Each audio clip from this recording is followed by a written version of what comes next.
Another week, another MoonSwatch. No, I am not one of those guys who will be collecting all 11 of them. I have mine, and I will link the unboxing in the description below. This was a purchase for a friend of mine who lives in a city with no Swatch store. First things first, these watches are getting easier to find. The store told me they get a new drop a few times a week. There is no line in the store in Las Vegas to get these, so perhaps the novelty is starting to wear off. This watch is the mission to Mars, and similar to my mission to Uranus, here are some interesting facts about Mars in a bright red box cover. It's cold. Not as cold as Uranus, though.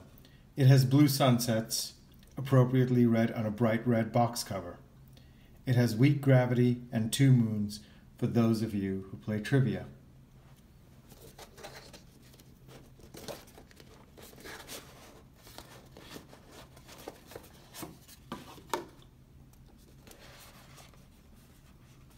The warranty and the paperwork look exactly the same as my watch.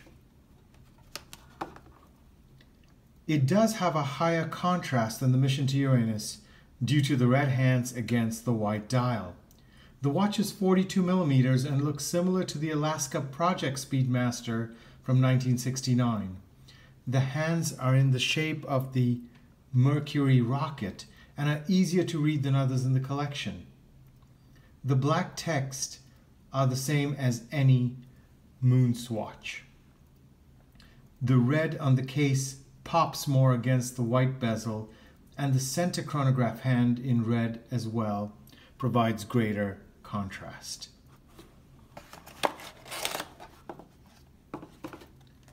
The strap is exactly the same as mine, except the blue lettering has been swapped for red, and it says mission to Mars instead of mission to Uranus. The mission to Mars is probably the better of the 2 watches given the greater legibility, with one exception. This is the year of Tiffany Blue, or any color close to that, so my win goes to the mission to Uranus. One final word. Based on my non-scientific analysis of MoonSwatch availability, there are a lot available as long as you're in a city that has a MoonSwatch boutique that has the ability to sell them. A lot of people are buying these to keep in a safe and are hoping for mega price appreciation. This isn't a rare watch. This is a cool interpretation of a great watch, the Omega Speedmaster.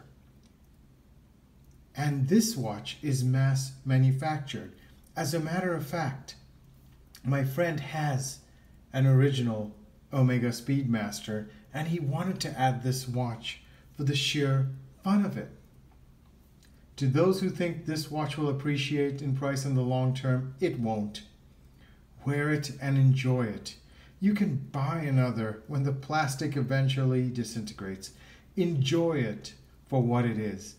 A hometown brew. You don't store it like you would a fine Bordeaux.